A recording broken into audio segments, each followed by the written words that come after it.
Hello, everyone. I'm Phalanges. And I'm Daz coming to you live from a Florida bathroom.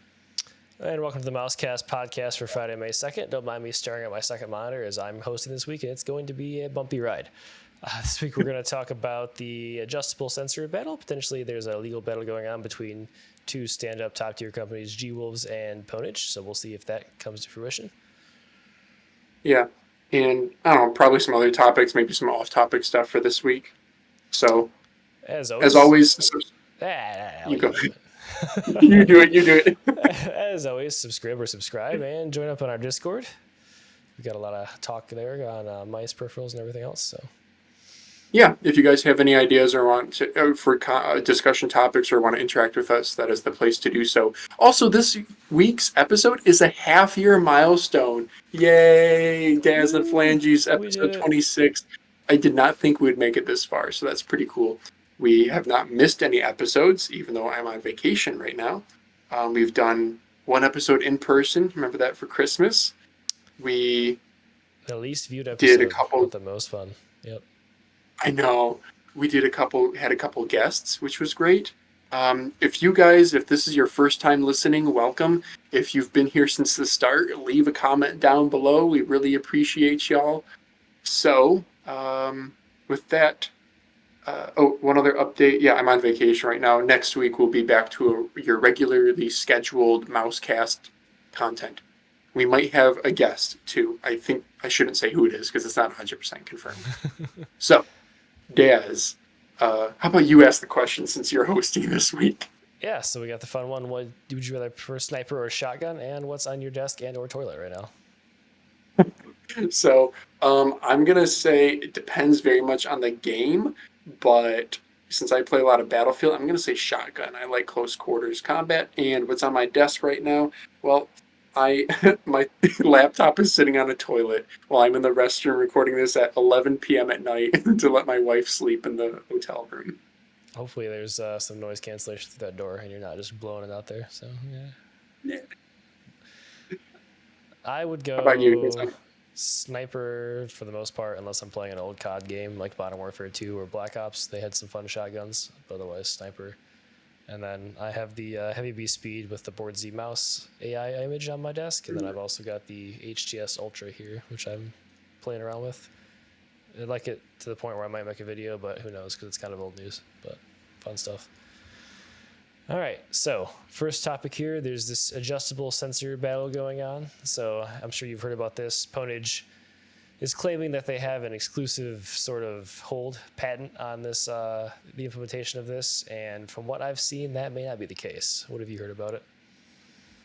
I haven't heard anything other than like literally signing into the doc now and seeing that Boardsy had published a video. My first question is, where's the information from G-Wolves coming out that they're creating a mouse with adjustable sensor positions? They were tweeting about it, that it was coming very soon. So they straight up came out and said it was going to happen. And then Boardsy threw his legal ChatGPT AI team at it. And that AI team failed to find any true record of the patent for Pwnage. So that's interesting. He said he was also messaged by Final Boy, who showed the legitimate patent that Final Mouse has apparently on the material and certain types of mice that other companies are also just using anyway. And nothing's really come of that. So it kind of raises the question of, patents are cool, but do Chinese mice companies really actually care? And will anything actually come of it, even if that patent exists? And do we really think that the patent is like good for the mouse industry? What are your thoughts there? Yeah. So I actually have quite a few thoughts. If you want to try to dig up that G-Wolves tweet, I know it might take a minute for you to find, but I can talk for a bit. So I work in R&D for an automotive manufacturing type business, and so I deal with patents, sort of. Two things. First thing is, yeah, patents can sort of be meaningless. They are only, like, if you have a patent on something, that doesn't necessarily mean that if anyone copies it, you're just going to sue them into oblivion and get all your money back. That's not necessarily how patents will work. Lawyers are very expensive. Court battles take a long time. And if something takes 2-3 years to resolve, but they already have products that have flooded the market, like what can you really do about that? They've already sort of dethroned your brand. So here's the G-Wolf's response. Good news, we will soon launch a mouse with an adjustable sensor position. Its overall length is 125 millimeters. Lowest point of the buttons is 2.5 millimeters, which is even lower than the HTX Mini. That's impressive. It's crazy. Can you guess the design of this mouse is expected to start pre-sale or blind booking from May 10th to May 15th? So this is what spawned the whole thing. And then Gotcha. this was Pwnage's response, and then, all the good stuff. So the first thing is like, is it actually worth pursuing them? And then the second thing is it even enforceable? Different countries have different laws and different copyright and patent laws. Some companies are kind of grouped together. Countries are kind of grouped together where they'll like recognize one sort of common body. Other countries don't participate in that. So I know, like for the company I work for, we will pursue patents in both the U.S. and Mexico, and those are totally separate patent offices. They're totally separate applications. If we have a U.S. patent on something, that doesn't necessarily mean we're protected in Mexico. Sometimes we'll seek patents for Japan. So the region has something to do with it too. China, I don't know anything about China's patent laws, but I do know something about a lot of Chinese culture around manufacturing, and that is that copycatting is not necessarily seen as an evil thing. It's almost seen as, in some senses, flattery, right? So this is, one of the reasons why the Chinese economy is strong in many regards to products is they'll copy somebody else's design. So this is Boardsy's legal team.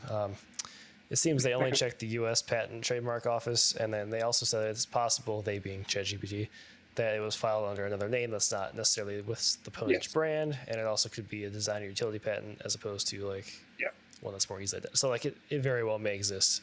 So the patent attorneys that I have talked to, I remember asking one of my colleagues once, I was like, how come we have to engage these guys every time we want to look to see if something's patented? Like, these guys are like $700 an hour. So like asking them to do a search for something if something's already been patented is like literally thousands of dollars.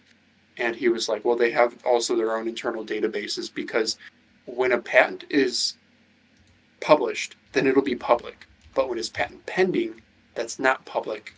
They they might have like a very small descriptor of it, but they won't have like drawings, they won't have diagrams, and it won't be posted on some public, Google Patents database. Okay. Gotcha. So yeah, also the patent pending process, I think depending on industries and some things, getting a provisional patent, which will protect you for about a year, that's around like $2,500. And once you have a provisional patent, that's again patent pending. Then when you actually go into the patent application, that process, depending on which countries you're going through, can take years. So I know my company, we had something that we patented in Mexico back in, I think, 2017, 2018, and it just got approved like last month. It's a crazy process for sure. Yeah. We also had some I don't know. hilarious shots fired by Kager_CA here, saying Pwnage versus G-Wolf's in an actual court case would be wild if it happens. Pwnage product's kind of garbo, so a cool concept like this adjustable sensor being locked away under such a mid-brand is sort of a crime. So low opinions of Pwnage here coming from Kager_CA. Yeah. I don't know if I would say Pwnage is that mid of a brand, but I guess I've never used their products, and that does say something about them. So I don't know. I recently got their Stormbreaker CF from Mouse Market. It had switch creaking, like grinding. It wasn't. I sold it instantly. I've heard one positive review of their carbon fiber mice, and the rest were all just like, the quality is just not there. Like, it was a miss. So I think they do a few things that are pretty innovative. Their website is really good. The sensor position, they legitimately have put effort into that, both in like the design of the whole carriage mechanism and ribbon cable and all that, and then also into the sponsored research. Remember that a while back on if the sensor position changes things. So there is intellectual property. It's not just smoke and mirrors. Call it a gimmick if you want or not. If you tweak adjustables, if you tweak it from the bottom to the top, it does make the mouse feel different. I'm still in the belief you can get used to anything, and the shape matters.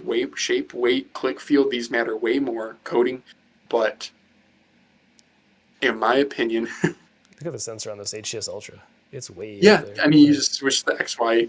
And programming, I'm sure you just switch the X and Y. But anyway, yeah, I it's super think sensitive up front. But yeah, go ahead. I think, yeah, that too. I think Pwnage has. I think they have ground to stand on, in my opinion. They put effort into this. Yeah, that's all. It's interesting because like it is. I guess if they were the first ones to do it and put a patent on it, then you can't really complain about it. It is what it is, but it does suck to like lock that functionality behind something like that. But I guess Razer does that with their sensors every 2 years, so with their exclusivity deal, more or less. So, shall we move I don't know. to the Pathfinder, perhaps? Would you buy? Well, maybe we'll cover it next week or whenever we get it to first look on the G-Wolves mouse, if we'd actually buy it or not. Yeah, it's large for a G-Wolves mouse, that's for sure. They haven't made anything that length ever, I want to say. So yeah, we'll see what's coming. All right. We've got a mouse that I was asked about in our Discord earlier, to which I responded I had 0 height for. Don't really care to try it, but it's the Orbital Pathfinder, which is I probably should be excited about as a mouse reviewer and someone who likes to try a bunch of shapes. The super modular mouse, we have the specs out now. So they claim up to 2,500 plus configs. Lightweight, which is, you can determine if 53 to 59 grams is actually a lightweight mouse. It's got a top sensor, which does that mean a 3950, I'm assuming, I think, and a Nordic MCU. I would hope that's what that means. And then up to 4K, not 8K on the polling. Not that really matters at all in actuality. So it looks like it's coming out. Wait, the pre-orders happened? Yes, they happened in October, and they're shipping out now, I believe. Soon. So I guess Q1 25 is very much over. So it is. Well, if you want to scroll down and just watch that video, I guess if people want retention. So 3950 and Omron Opticals are confirmed through their FCC ID filing that I linked. It was funny. Their CEO actually messaged me being like, "LOL, you found us," and I was like, "Yep. You want me to take it down?" He's like, "Nah." That's funny. Yeah. I did. So this is really just. Oh man, watching this, maybe I am interested. Anyway, it's a well-made video. I mean, the Orbital team, their Discord's really active, and they seem like genuinely good people who care about having a good product. This is really just spec reveal. We've known about this mouse for a while. It's nice to hear about the weight. The number of configurations is cool. I still think it's kind of a niche product. I don't know. Part of me is like, this is the future of mice, and the other part of me is like, I don't think I would buy one for myself, even as a. Are we just curmudgeons where it's like, I don't want to get rid of my collection of 80 mice. I can't. I won't. I just don't know if the quality is going to be there. Like this, I feel like it won't feel solid enough. It'll be like parts might move. I don't know. I don't like how it looks. Like the idea is super cool and it's really good to try different shapes, but it just doesn't look. As I let this staleness sit here, it just doesn't look cool to me. It just looks like stuff was all slapped together. It does not have any sex appeal. I do know the prototype to me. The prototypes who went out to reviewers, those were 3D printed and they were creaky and stuff. Boardsy mentioned this, but these were early prototypes. Okay, definitely. Yep. Early. When I'm in one of the very early calls from like over a year ago at this point, I think somebody mentioned build quality, like structural integrity, and because they use like a ratcheting mechanism, because the sides are like adjustable, or at least they had like stepped ratcheting mechanisms, and they were like making it feel solid is top priority, even if we have to get rid of certain features like adjustability. So that's good to hear. Well, hopefully they stick to that and it comes to fruition. Agreed. I don't know. I guess I don't know why I wouldn't buy one. I think I wouldn't buy one just because I I feel like it's a little What bit too is the much of a price? kit. Oh, the price, yeah, the pricing ain't great. I mean, it's $200, but that is like the full kit of. Right. Um, I don't think it's like everything, but it's a lot. And I also know they're like open sourcing the 3D file so you can modify and stuff. I mean, they're really open with it all. It's a But very cool project, but yeah. I think I wouldn't use it simply because, okay, let's say you find a shape with it that you love. I feel like I would just end up trying to find the closest actual production mouse that's not a kit mouse, right? Something Yeah. that's lighter, maybe that has better, My goal would whatever. never be to main this. It would be to use this as a tool to find the shape that I want, which I guess arguably is Yeah. cheaper to do it in a one shot here as opposed to doing what we do and developing the disease of consumerism. And here we are. So, Yeah. Like I would love this if I was like an esports team coach or something. I would buy like 12 of these kits to give to players, and then anytime we get a new player who comes on the team, they get hands on with one. wait, did this Um, happen? Pathfinder clear? Or was our this just a prototype? our goal. Interesting. Yeah. Oh, okay. It was that they were testing on. Interesting. Yeah. Magnesium alloy scroll wheel. Huh. Okay. Yeah, that magnesium alloy scroll wheel makes it into in the FCC filing. They have that. Gotcha. All right. Well, I'll be very interested to hear the reviews of the final product. So, Yeah, I am too. If one came to Mouse Market for like $100, yeah, I would try it. I would try it. I guess that to boil down my sentiments, I would try it. I don't know if I would main it long term. I doubt I would. But yeah, who knows? Maybe it would sweep me off my feet. Well, Yeah. let's jump from a 53 to 59 gram mouse to a 29 gram mouse that the thumbnail will not stay on. Thank you, Google Chrome. This is the Nimbus from, I'm going to slaughter this, Viadebi. I saw this on Yeah. Reddit. You probably did too, but this is his very long YouTube video that I'll play with some subtitles here, and I want to say it's Russian. Actually, yep.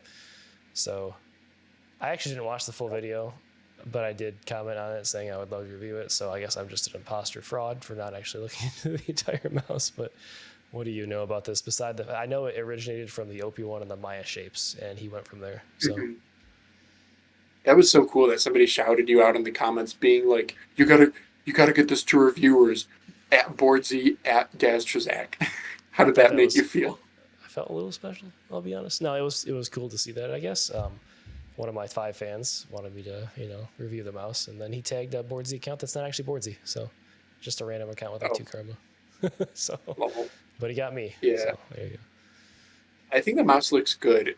The video is impressive. The dude like definitely has some know-how. Even the video he made here is really well produced. How many views is it at? 87,000? Good. 87,000. Yeah, he's got Deserves you that. 5.5k subs, so that Yeah. impressed me too. It's a really well-made video. So I don't think the PCB or MCU or anything, I think he's borrowing that from another mouse. Okay. I skimmed over this like literally an hour before the show. But he does talk about, in the Reddit comments, he talks about price is to be determined, but he does want this to be a production mouse. What she's showing here in the video is all pre-production prototype stuff, either 3D printed or he shows plastic injection molding, but I don't know if that's actually his mouse. Anyway, he talked about the shape refining that he did, even things about aesthetics, like how the buttons kind of have a pointer aesthetic to them. Right. And he talked about he painted it too, that really nice iridescent blue, That metallic blue. is nice. Yeah, I love that. Yeah. And he sounds serious about wanting to bring it to market. Again, no comment on price, no comment on availability, release date. And he did say the firmware would be what did he call it? Like a top tier Chinese solution, I think is what he said. Interesting. It's also interesting how he started with those 2 mice, and then the backup on this looks like an X2H++. Like that is a backup for the ages. But it's a good looking mouse. It's it. weird. It's good, yeah, I know it's a good looking mouse. The thumb buttons look pretty low down, far down, easy to access. The weight is really impressive. He talked about the like ribs he put inside the mouse, and he showed them like pressing down. He put it on the scale, then he pressed down on it with his hand for like 48 pounds, or maybe it was kilos because he's Russian, and it like didn't break. It looks like a So SteelSeries mouse top down, right? Like that's the vibe I'm getting because of the way the M1 and M2 are kind of oriented. maybe, If yeah. I can find it. I don't know what mouse I'm thinking Um, of, but it gave me those vibes. yeah. The One side of the buttons look nice and big and low down.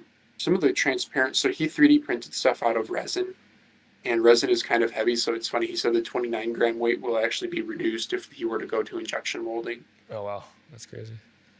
Yeah, I don't know what PCB that is off the top of my head, but it's clearly one that it's not one that he made. He's taking this from something. All right. Yeah. Yeah, Yeah, we'll see. y'all should go check out his video if you want to learn more. He did a really good job producing this. It's a it's a 10-minute video, but which really isn't that long.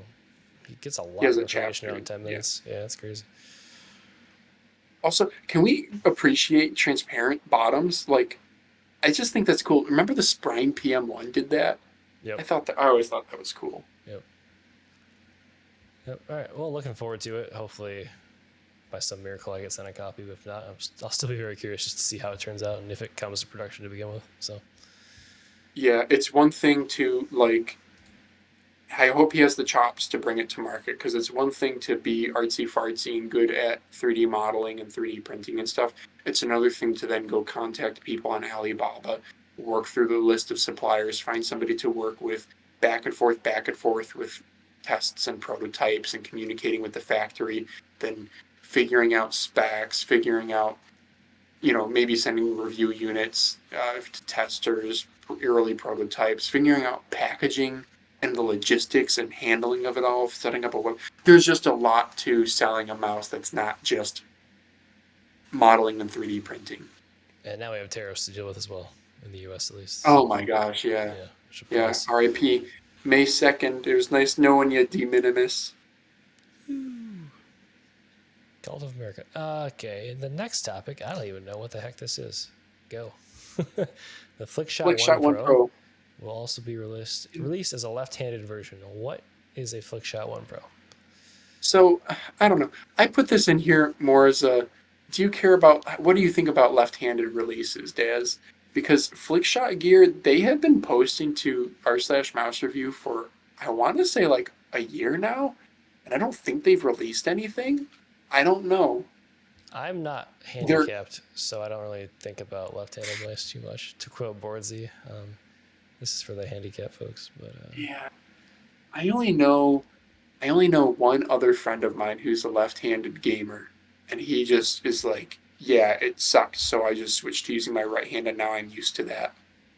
that I can see that. Yeah, that makes sense. I This don't know. also, I'm assuming, as I scroll to blackness, probably the company wanted a little bit more hype than 15 upvotes and 4 comments. I recognize this guy, but Flickshot Gear, yeah, Flickshot Gear, you can check their profile. I don't think check their post. They post every now and then, and it's just I don't know if it's all like engagement challenges. It's just friggin' AI or market research, basically. this They haven't is released anything. this doesn't seem like a brand. This just seems like a random dude. That's weird. Okay, interesting. My first. My Oh, first. maybe Oh, it is it is. just a guy? Oh, okay. Well, in that case, that makes a Maybe lot it more is. sense. What is this? Yeah. The account is only a year old too. Interesting. Okay. Yeah. All right. Anywho, yeah. Okay, so I guess you and me, I have the same take for left-handed people. It's like, okay, I guess I'm glad this exists, but Take this. Chop it off. Use this one. Call it a day. yeah. And move on to a mouse that I'm confused by. And that is opening in the wrong tab Yeah. because I am a moron. Hold on here. Goddamn, there we go. The OP1 8K V2, damn you, endgame. I already have 2 OP1 8Ks on my desk at the moment. And why does this one exist now? So, do we know what changed? First of all, it's been a dry week on r/mouse review when like this rather boring spec bump, it seems, gets a ton of upvotes. We'll doom scroll in a bit. We'll see why that's happened. But yeah, That's a lot of words in intellectual info. That's a good point, Zero Foxtrot. You make a good point. Looks like they're going to have ultra responsive clicks, which the OP18K V1 has. Fast and reliable doesn't really say much. Ultra lightweight. I would like to see a weight reduction on the OP1 shape to like 40 grams. That'd be very cool. The cable and near wireless feel, I feel like they kind of already achieved on the V1. The hardware upgrade's probably a 3950. So Yeah. I don't think, which the Purple Frost version has, so I don't think if you have an OP18K V1, this is really worth your time unless something new comes from it. But looks like this was announced at Copytex, which this is the brand. Never mind. PGG is Pro Gamers Group is their like actual company that owns Parent company. Yeah. parent Well, company, Computex is, I think, like first week of June, so we're a month away. Oh, I'm gonna take a second to completely side go on parent companies. So I'm gonna trash Boardsy for a second. He released his T-Evolution Terror review, and he talked about he talked about T-Evolution and not knowing if they were like a sub brand of a company or who they really were. And I was just like, bro, the marketing material gave you exactly the background of who they are, and they're obviously related to Fantech. So I was just like offended by the lack of research there. But anyway. Yeah, Evolution, they gave you a really nice reviewer's guide, even like personalized and everything you needed to know. It was friggin' art. It was dude. amazing. Yeah, there were like images that were really legit in there I could use, like backstory of the mouse, the name of the mouse, the company, where they came from, what they're about, everything. Yeah. Yeah, and to be clear, it's not a marketing brochure to be like, you need to say these 5 things about our mouse. It's more so like, here's everything you need to know about the mouse so that you can communicate to the viewers what we're all about. Yeah, it was like a fact sheet, and take what you want from it and spread the news. Yeah. Did you see they extended their Indiegogo campaign due to demand? So it was supposed to end, but they're actually selling more of the Terra Pro. The phrasing around that is confusing me. I don't know if they're gonna like only ever do this Indiegogo and be done. I would assume it would go to full production and continue selling because it's been a very well reviewed mouse on a very popular shape amongst boomers, I'm assuming, who love the G703 shape. I don't know. Like Boardsy said, it's not the most agile, not the most comfortable shape unless you want to smack your palm on it and go to town, but it is a good mouse. So, yeah. Do you have any interest in picking up a Terra? That I've completely transitioned off of the 8K V2 here. I mean, if they came out in a fun colorway and I got one cheap on Mouse Market for like $60, yeah, I would, because the Omron opticals are interesting to me. But the G703 shape was never a favorite of mine, if I'm being honest. So that's fair. Yep. Yeah, it's a really good execution of a mouse that I was pretty meh on. Makes sense. All right. Next up, another topic I don't know jack about. It's the I added this today. Free Wolf A6, a mouse, and it's red. What's this all about? Yeah. I don't know. So I was just browsing AliExpress. It's too bad you can't sort by new anymore. It's so annoying. But the pictures, if you scroll down, they have the better pictures. Full-blooded equipment. Free Wolf, they have a few other products. Like I think they have a couple things on Amazon. They're probably just like a Darmo Shark or a Attack Shark rebrand.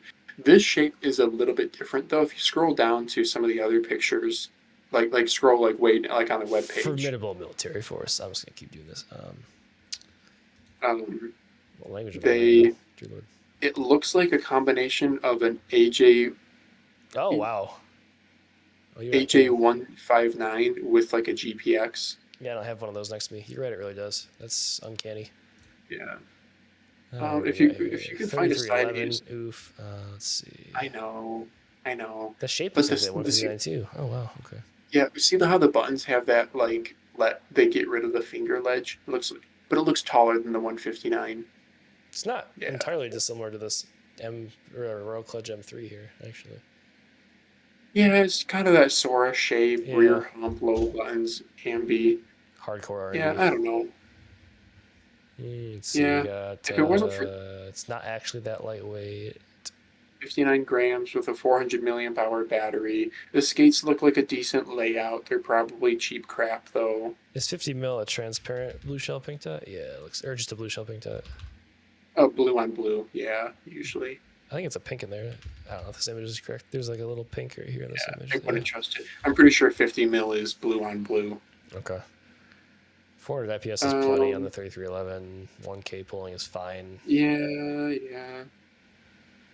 I've never seen this comparison before. I think the quotes here should be around light, not 59 grams. Are they calling themselves out for saying it's 59 grams here? In quotes? Like, what is that? I know, Light, right? 62.5 gram design. Okay. Game Office, yeah. If there was like a Pro Max version at 49 grams with a 33.95 and the tariff stopped, maybe I would give it a shot. I don't know. Yeah, that's where I'm at. If like the tariff stopped and this came on a super deal for like $15, I would try one out. Oh, you're right. Blue. Yep. Blue on blue, yeah. That was the encoder or the scroll wheel LSD. Okay. Yeah, I don't know. Whatever. This show we like to talk about new releases. Anything, pretty much anything that's a 3311 or better, I like to include in the dock. Like, I don't include stuff that's garbage sensors that'll spin out with 40 IPS max tracking. Right. Yeah. Now it says 300 milliamp hour plus or minus 3 grams. Yeah, I don't know. Whatever. It's an option, I guess. If you guys have any experience with it, leave a comment down below. If you have any experience with Free Wolf products for that matter, sure, tell us about it. All right. Next up, we have the Aula SC390. In fact, this is a $21 mouse. Tells me this is not a 3311. What sensor is this with 20,000 DPI? Hold on. It is actually a 3311. I don't know why they decided to truncate the DPI, but Daz, it looks like you're going to have to do another GPX clone roundup. That's a GPX clone from Aula. Aula's it does look SC800 was a poop crap mouse in my opinion, but I had it does look smaller though. Oh, the screen? There's a screen on the top of it. Oh, okay. Yeah. So as opposed to the screen on this Chilkey here that I'm contacting the company about because I'm having performance issues, where my hand doesn't touch it, my hand is actually going to touch the screen on this. That's not something I'm looking for, probably, with how I grip a mouse. Okay, interesting. I'm torn on giving any craps about a screen on the mouse in reality. Like, the Chilkey mouse has it, and I just do not use it because I know what my mouse settings are, and I don't change them often. Thoughts? Yeah. I pretty much agree. I've always thought that screens on mice are a cool gimmick. I remember you can look up the SteelSeries Rivals 700. Was that the one that also had the haptic feedback with it? This had a screen on the bottom. Even going back farther, if you can maybe add bottom in the search. Oh, this has got that does have it. What an image. Oof. And even going back further, the Sensei, not the Sensei Raw, one of the old Senseis had a screen on the bottom for DPI adjustment. And then it's just like, bro, who cares? Just have a LED that changes. MLG. Yeah, there you go. Oh, yeah, you could put a logo. That's right. Like, who cares what? You just put an LED with different colors for different DPI levels. So I don't think the Chilkey has the functionality, and these mice didn't either, to like control the mouse without software. Like the X-Lite E3, the Pulsar ES series. It's cool if there's a screen and you're like omitting software entirely. That's cool. I like that. No like extra spyware. I've got so much Chinese spyware on my computer.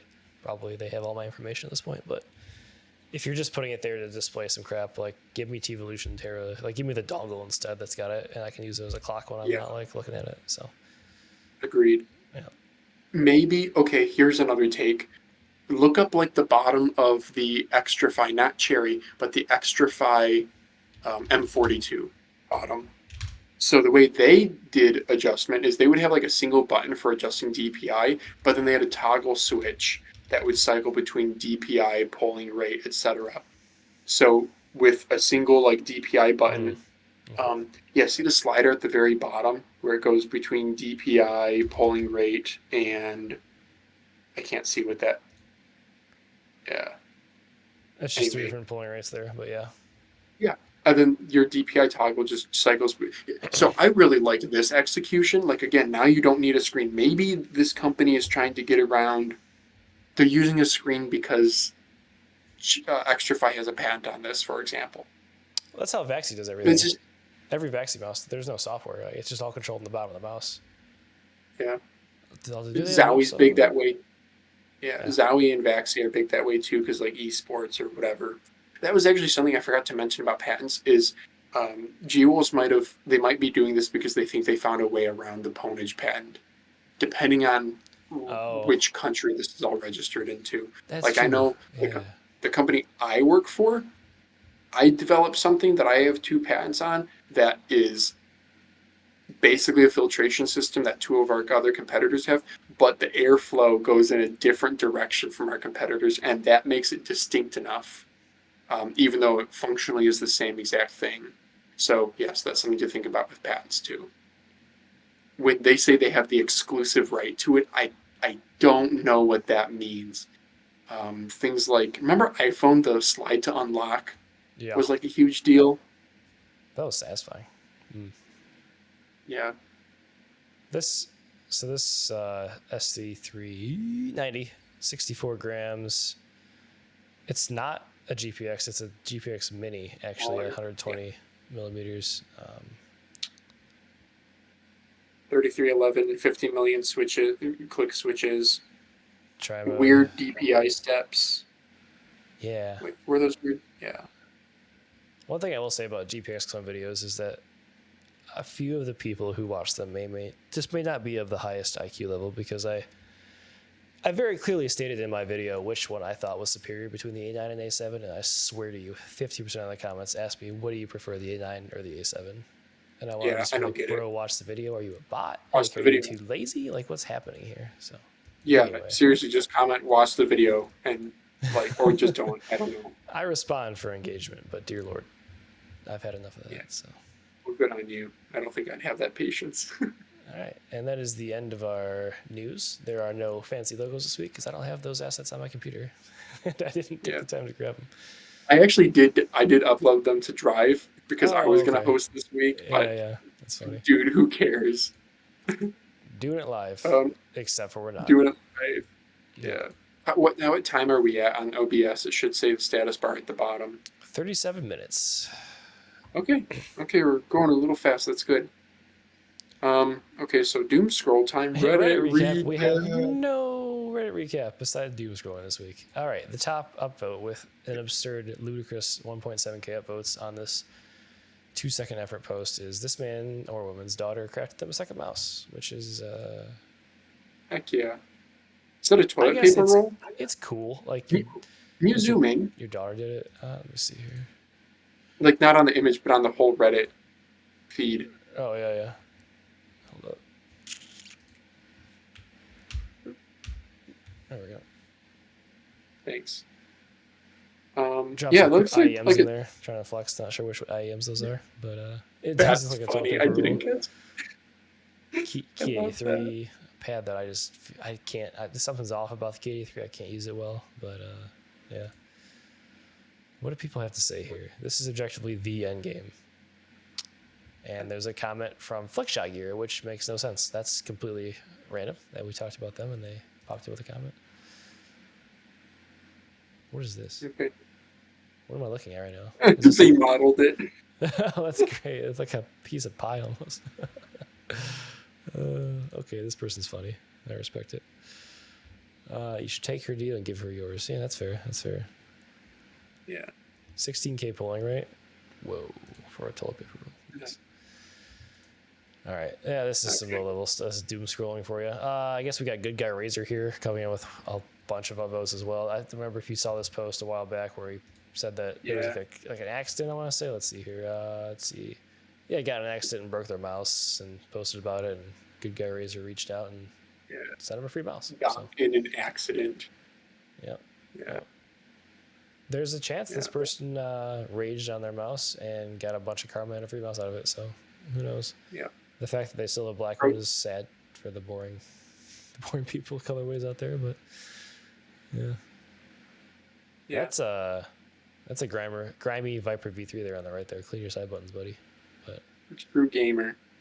True gamers don't clean their peripherals. Yeah, I picked up an OP18K in white because I have a problem, and I like the coating on it better than the Purple Frost recently again. And there were literal grime finger outlines with like dirt and dust around them, everywhere where the dude gripped the mouse. And if I scraped my fingernail on the scroll wheel and just like, it was horrendous. It took me a while to clean this thing up, but Yeah, I'm not a germaphobe, but I disinfect the mice when I get them in, just because Always, I know always. what gamers are like. Yeah, it ain't great, folks. I I'm sick of these posts. This is really dumb. I don't Let's want to see. be a curmudgeon, but dude, it's like every week there's some dog shit. Oh, here's a calculator mouse. Here's a turtle mouse. Here's a mouse. Like I took an image I offline and put one sentence and got 300 karma, but people like make legitimate get posts it. with conversations and get 10 karma, so that's cool. I'm glad that the community is that lighthearted because sometimes people just have a stick up their bum. But Like us right now. yeah, this is the definition of a shit post. It is. It is. Yeah. New pen Oh, holder. I upvoted this. We know who This this is the is, guy in our right? Discord. Yeah, Yeah. it's Canvas. Yep, yep. He Yeah. also This is counts the on guy with reviews, the I think. super Yeah, like high this dude's tech cool. lab scale that he. Yep, Heck yeah, I this love is it. cool. Yeah, like cause like it's like got shitpost aspects, but also like really cool, awesome mod went into the mouse with high quality. So like, yeah, this is good stuff. Yeah. Am I missing something here? What is this all about? I Like, know is you're this in here. I'm guessing this person found it on like Facebook Marketplace. okay? This is like a literal design they made on the bottom. Like I was wondering if I was missing like a character from like Zelda or something. Did OP give any background? He did not. It's just an image. So I think their order of mouse skates came with a free GPX. Yeah, that sounds about right. That's a lot of skates, dude. Is this what do we got? Holy crap. 5, 7, 17, 21, 23. Oh my god, how many are in this circle? 1, 2, 3, 4, 5, 6, 7, 8, 9. It's like 40 skates, 40 plus skates. That's absurd. Okay. This might be the optimal dot setup, and we're just all scrubs though. Let's be honest. Yeah. Homie's Celestial and Kovacs. No one's gliding like this guy. So this Red Bull sounds delicious right now. Let's see. $2 Attack Shark X3. We probably won't doom scroll much longer. Maybe one or two more of these. Because yeah, This can hyperlink more deals. 3 deal posts in a row, huh? yeah, well, If you guys like mouse deals, join our Discord. We sometimes post AliExpress and other used listings. I know I do at least. This guy got the hit scan for €50. I got one for $10. So anyway, What? I told you about that. Someone who awesome in our Discord was offered me to hyperlink for shipping costs, which was the nicest thing someone's ever done in the mouse community. And it's a great mouse. Shout out Dad Boy Guru for all the help. But yeah, it's an amazing mouse. I just released a video. It's better than the F1. Some people said the F1 was better, and they're just wrong. So anyway, if you look at the interesting part is if you look at the price on the F1, it's like $90 on their site, and that's the same price as the hit scan. It's just the 8K dongle. So if you don't care about 8K, you actually arguably just go for the hit scan, unless you're doing AliExpress with coupons and stuff. But like, yeah, the F1 is just the Walmart version. Yeah, I don't know if you watched or listened to the video, but like, I think I told you about it. Like, the F1 appears to be like an early design. They sent the design to like factory HK works with, and we're assuming this is the truth because this is hit scan side of the story, and it's the only side we have. But it seems extremely believable to me. So, yeah. Anyway, and then we've landed on stuff we've already talked about. So, yeah. Let's move on to personal ramblings after a measly 6 minutes of doom scrolling. Let me see. We'll start with my YouTube because I'm hosting and I'm a narcissist. No. So YouTube updates for the week. We're getting close to 900 subs over here. Wow, dude. We slowed down a bit. I put out some crappy shorts that I just literally threw 3 shorts together the night I was leaving around like some keyboards that I have to review. I find it hard to review keyboards because I'm not like deeply interested in them, but like these are all interesting products, so I will talk about them. I have a friend's girlfriend who's interested in these types of this, might give that away to them after I do the review.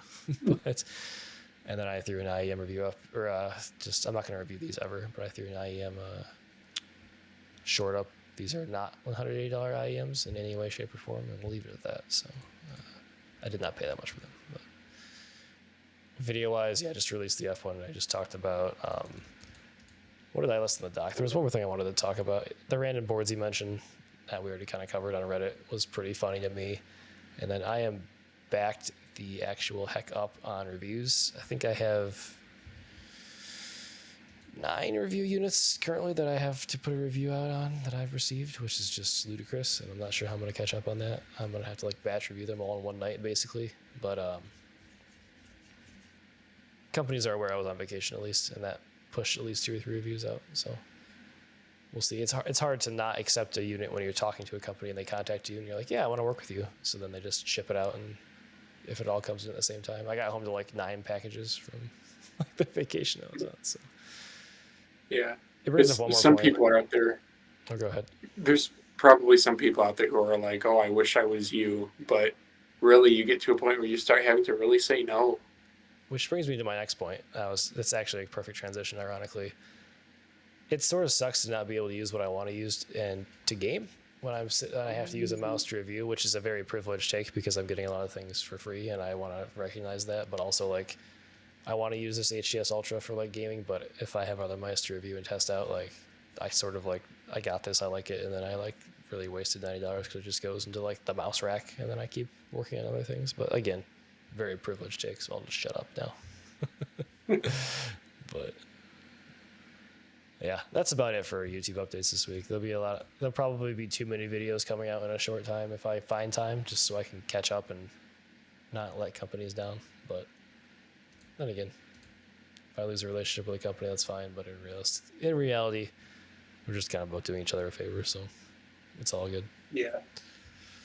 How about? Can you talk any about your vacation that you were on? Oh yeah, we headed out to the. I'll put this on for really boring engagement. Get my face off there, dear Lord. We went out to the Denver area basically, and pretty much just learned that everything they have out there for activities is just a slightly better version of where we live. Their zoo is super legit. Their children's museum is really awesome. Like, it puts the thing in our area to shame. Their breweries are top notch. The beer was amazing. The atmosphere was really cool too. What else did we do? We went to this, it's called like let me see if I can find it actually. Denver Personal Wildlife Preserve. I want to say. Yeah, Rocky Mountain Arsenal National Wildlife Refuge. This place is really cool. It has like a deep sort of dark history. Like, it's the arsenal in the name comes from the fact that it was used, like, weaponized in World War II. Like, many munitions were created here, and then there was also like toxins, like neurotoxins, were developed at one point that the U.S. government never used, which I'm sure that's the case.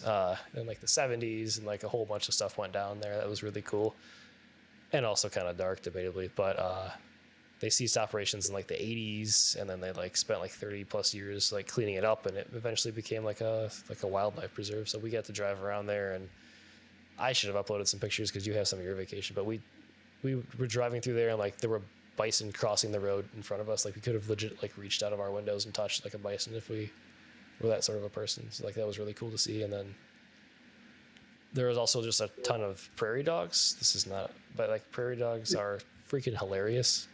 Like, if you think of the dramatic chipmunk like video, like, that's what they are. They're all just like perched up on their little hills, just like moving around and looking everywhere, and it's like the funniest thing ever. So, but yeah, a couple hikes there and a lot of craft beer and some good times with friends. So it was a nice break, and then back to life, which is less fun. So Yeah, I just looked up the Rocky Mountain Arsenal National Wildlife Refuge. So it was used for, like you said, production of chemical weapons in 1942. It was released to private industry after World War II in 1946. The Shell Oil Company used a portion of the site in the 80s to produce pesticides. Basically, in 1986, it was handed over to the U.S. Fish and Wildlife Service after a communal roost of bald eagles was discovered, which is an endangered species. That was the turning point. Yep. Yeah. Yeah, that's cool. Right on. There are a couple interesting things. Like, they were just for a while dumping all the like toxins and waste into lakes and ponds, and then they realized that was bad and they decided to pump it, like, I think it was 12,000 feet into like the crust of the earth to like try and get rid of it, and they're pretty sure that they accidentally caused earthquakes doing so. So they well, that's like one of the like, Yeah, that's like one of the arguments against fracking is that you kind of don't know. So fracking is like drilling for oil, but you use hydraulic pressure to drill. It's like, have you ever like pressure washed like the cracks of your driveway, but you pressure wash it so hard you like blow all the Yes. soil out from underneath? That's what fracking is. So fracking, the problem is you don't have a ton of control over like what loose sediment gets dislodged and what stays in place. So Right. you can lead to these big internal voids that are structurally not sound. Yeah. Watching a viscose video, hell yeah, dude. Yeah. Oh my gosh, this aim, it's not even fair. Oh, I'm so glad I don't play against her. Yeah, I'm gonna stop talking as All I right. just watch this and get distracted. But how was your vacation I going? know, right? Yeah, my vacation's great. If you wanted to bring up any of the photos, that is actually sort of how I might be able to talk through this. So right now I'm in Florida, the old Florida Keys, which are a string of islands down below. Let's go to, yeah, you can just casually flip through some photos. Yeah, there's my wife and I. So the Florida Keys are a string of islands at the southern end of Florida. That's a video you can watch. So we're big national park people, mainly her. She has her park passport here where you get stamped. We are at the Dry Tortugas National Park, which is an old military fort built in the 1800s that has a ton of interesting history I could talk about. She's very happy to be getting two. She's giving herself two stamps and a sticker there Nice. Yeah. next. We're also huge national park So people. I did, yeah, today we did, we went to like a dolphin thing where this is a trainer. They talk to the dolphins like they're babies, like they're pets. It's actually Mm. really cute. The dolphins are incredibly intelligent. These are like ones that can't be released back to the wild and stuff because they're either injured or they were raised in captivity, etc. You can go to the next one. These really aren't in order. This is a video. Is this the dolphin going to be doing something? Oh yeah. So they do tricks and stuff, and they do that in order to earn their food because they're not Nice. having to hunt, so they still got to keep their brain stimulated. They did a million tricks: jumps, twirls, splashing, clapping, laughing, using their echolocation, ticking sound. Here we are inside of Dry Tortuga. So the fort was built, I think, the early 1800s. Um, it was built. It's like a 3 hour boat ride. If you actually flip through this, you might see the boat that we're on. It's like a 3 hour boat ride one way. There I am snorkeling next to it. Lauren loved that picture. It's That like a sounds like a 3 hour battlefield, boat man. ride. I know, right? It would be great. It's like a 3 hour boat ride to get out there. So it's a rather remote one. There you go. Yeah, there I am on the boat up on the second deck. It was so bright out. Oh my gosh, it's such nice weather out here. Um, so let's see, what's some interesting like combat stats that you guys might care about for the fort? So yeah, here's a good picture of the fort. Oh yes, and she likes her water bottle. So okay, the fort here. If you look up pictures of it, maybe you can find an aerial photo of it. I don't have one, but if you can Google search, it's called Dry Tortugas, which literally means dry turtles. So the fort was put on like a small key. A key is an island at the very end of all the Florida Keys. Like I said, Okay. 3 hour boat ride. And so it's this weird tiny little island in the middle of the Gulf of Mexico. So it seems like would have relatively no strategic significance. However, when it was discovered in like the 1500s or whatever, people realized this was one of the most important sites in controlling the Gulf of Mexico. Mm. One, the Gulf Stream, which is a ocean current that kind of flows down from the Yucatan Peninsula up towards like Maine, okay, Maine, USA. Um, to ride on the Gulf Stream, you pretty much have to go right past this island. Two, um, the island has what's called safe harbors. So I guess for boats way back in the day, you needed a deep safe harbor either to like repair your ship or to dock for the night or to wait out a storm. Deep harbors were incredibly important. And today we have deep harbors everywhere because we dredge for them, but not so much back in the 1500s. And three, this island was originally founded by a Spanish dude who called it Las Tortugas, which literally means the turtles. And sea turtles are a really good food source for soldiers back in the day because this is before refrigeration, right? So they found that you could capture sea turtles, put them on the deck of your ship, flip them upside down so they can't get away, and just splash water on them every day, and they'll still stay alive for up to a month. So that way you have lots of food storage. So these were an incredibly important part of. Fast forward a bit to when like 1800s, so that was when it was first discovered. Then in the 1800s, United States bought the Louisiana Purchase, which like doubled our land mass. Now we have access to the Mississippi River. Now the Gulf of Mexico becomes incredibly important because the Mississippi River is like the center of commerce for literally the continent. It still is a big port today, and we have all these other transportation methods like trains and freeways and airplanes. But imagine if your only mode of transport is ships, right? So then this became really important because it's in the middle of the Gulf of Mexico. It's 100 miles away from Cuba. It's 300 miles away from Mexico. It's just very strategically placed. So they built this fort to have like a long-range capabilities to defend any ships who might want to come in and like sabotage the port at New Orleans or whatever. The fort has 420 cannons. They said this was a cool fact. At any given time, this is the third biggest fort of its kind in the world. It was way, way, way, way, way overkill. It only had one sort of battle that I can talk on. 420 guns at any given point in time, at any point around the island. The commander of the island could have 125 guns trained on a target. And a good cannon crew would be able to fire once a little under a minute. So that means you'd be able to put out roughly 2 shots a second. Meanwhile, and this is at like ranges of like 3 miles, because these are massive cannons that are mounted to huge special stone plates and stuff, whereas the ships that would be returning fire are using small little cannons on a wooden ship hull. So yeah, this was basically like, it was impossible to breach this fort kind of a thing. They could literally pummel you. One cool fact about the fort too was Abraham Lincoln's assassin, John Wilkes Booth, after he was killed, 7 co-conspirators in the assassination of Abraham Lincoln, the U.S. president, were tried, and I think all of them except for one, or maybe whatever, they were sentenced to death. One of the guys who was not sentenced to death, or maybe the only one, was the doctor who helped John Wilkes Booth get away. So after he like jumped off and broke his leg or whatever, he was the one who mended him back up. This doctor, Dr. Mudd, which is where the term, his name is Mudd, meaning like somebody's name is bad, they have a bad reputation. That's where that comes from.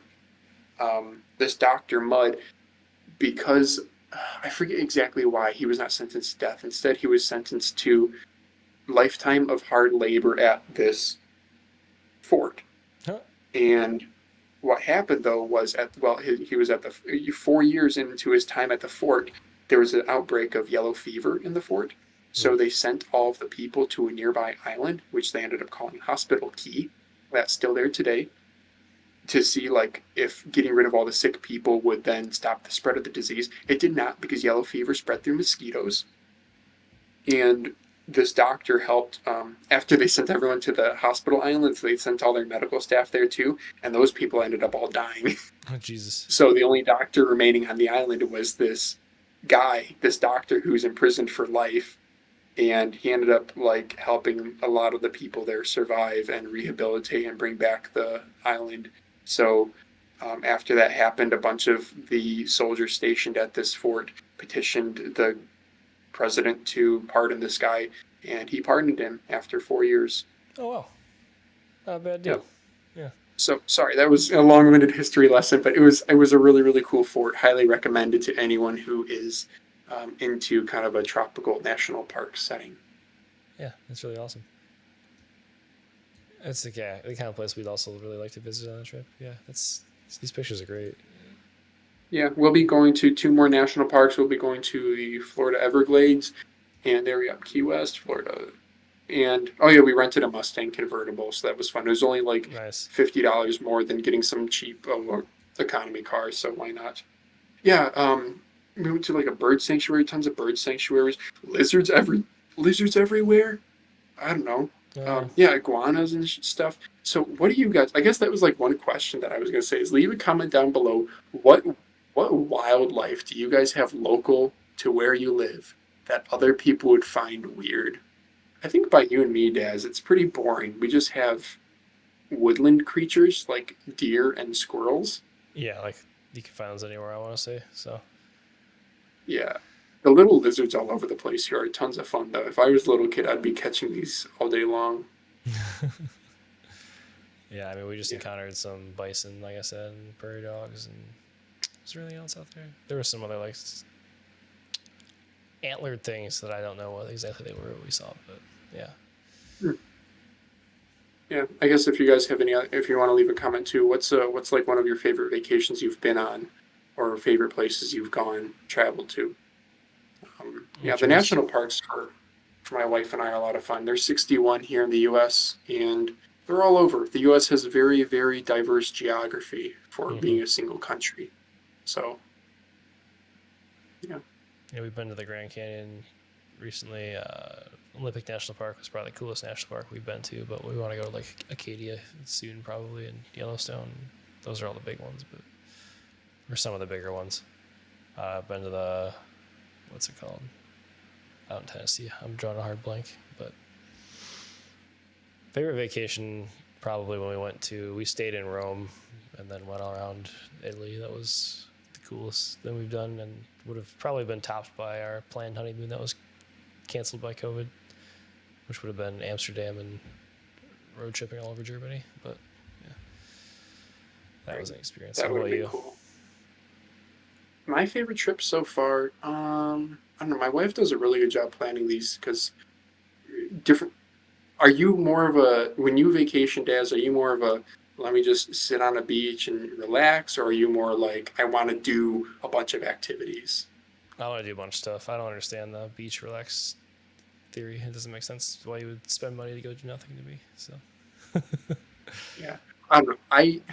I'm like you. I want activities, but I do understand why some people might want to do nothing. Again, to me, that's boring, right. but I get that's like what some people want. I don't know.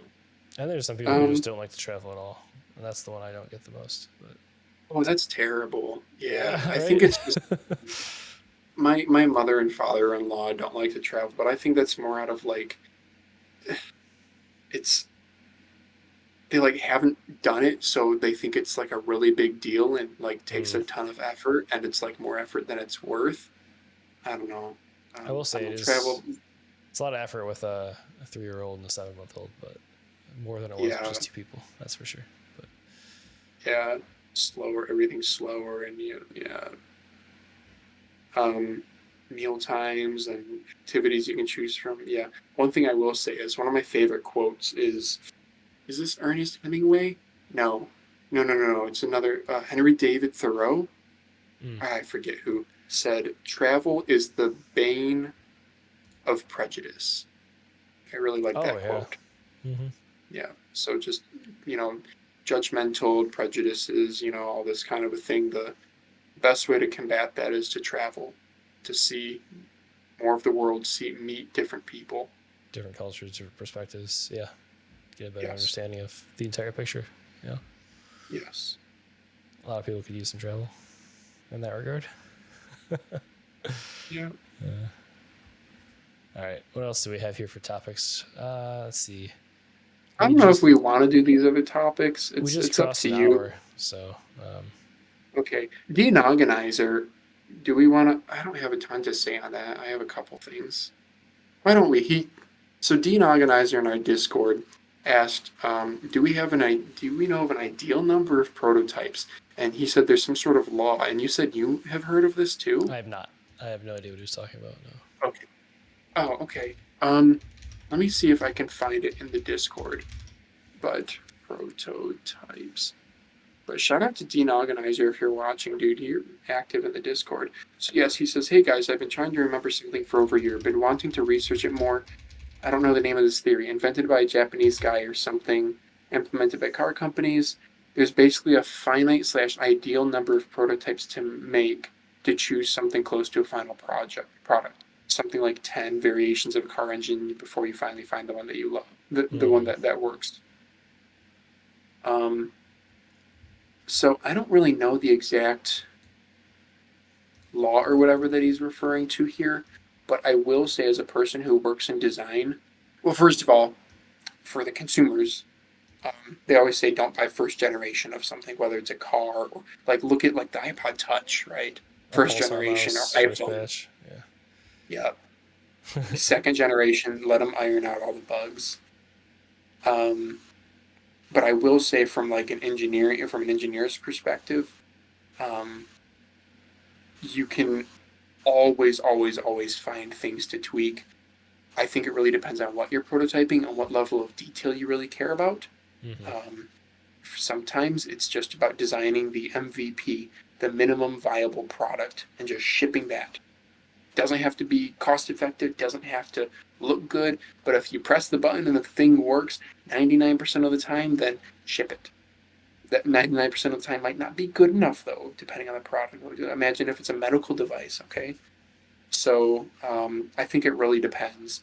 In going back to the world of gaming mice, if we watch that dude's video who did the Nimbus mouse, he had probably about 10 or a dozen prototypes sitting there.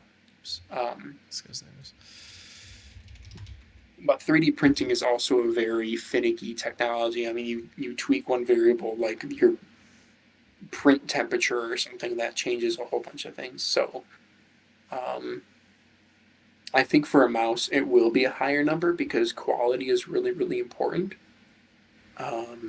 There's so many small aspects to tweak build integrity. Yeah. Yeah, but for something like I'm looking right here at a toilet paper roll holder. You're probably, design functionality wise, you could probably get that off of one or two prototypes. Now, you can also get into like maybe you find ways to manufacture it for 5 cents cheaper. But I don't know if that's what Dean Organizer is after here. I guess my answer is it really varies by the product, but I think around 10 would make sense for a mouse. That seems reasonable. I would love to just get some raw numbers on what companies have had to go through to like get a certain mouse from zero to like production, and just kind of take the averages and like see how many iterations it takes, like Pulsar versus Endgame Gear versus Lamsey, for example. Yeah, it's something that's fun is I do these FCC ID leaks, and it's fun seeing how like we never think about that, but you go on one of those FCC ID leaks and there's a dozen or so documents signed by some member of the company, and it's like, yeah, in order to sell here in the US they had to figure out how to fill out all these forms, they had to connect with the right people, they had to exchange all this information, go back and forth until they finally published these things on the FCC ID website. And this is something this is just like wireless communication compliance. Like, who the heck cares? Right. But it's behind the scenes. It's what it takes to mass produce and sell a product. All right. Yeah. We're at 1 hour and 7 minutes. Shall we wrap it there? I think so. Yeah, I think that last number 4 we can save for another week. I don't really have a whole lot to say on it. So last week we had the solo cast from you, and I popped in on an AirPod with a crying baby, and this week we're coming from a toilet, so next week we'll go back to the sane normalcy we were used to. But yes, so thank you guys. I'll let you do the outro, but 2 announcements. First of all, thank you guys so much celebrating 6 months of MouseCast podcast with us. If you've been here from the start or if this is your first episode, thank you so much for tuning in. Shout out in the comments how long you've been with us. Second thing is, I don't think I'm going to do timestamps this week. I'm sorry, guys. I simply will not have time. Des, I don't know if you will either, but let's try to leverage. Straight meetings all day tomorrow at work, so yeah, there's no way. Okay. Yeah. So how about one of you good Samaritans out there? I don't know if this is going to be posted to your channel or what, but if you guys could comment the timestamps, that would be great, and either Daz or me will pin them or something. Yeah, we'll figure it out. We'll get them up there eventually. So, all right. With that, thank you all for listening. If you enjoyed the podcast, consider subscribing and sharing it with your fellow mouse nerds. If you have a question or want us to make a discussion topic, feel free to leave it in the comments, and we'll be back next Friday again in a much more sane way with another episode. We'll see you then. We'll see ya.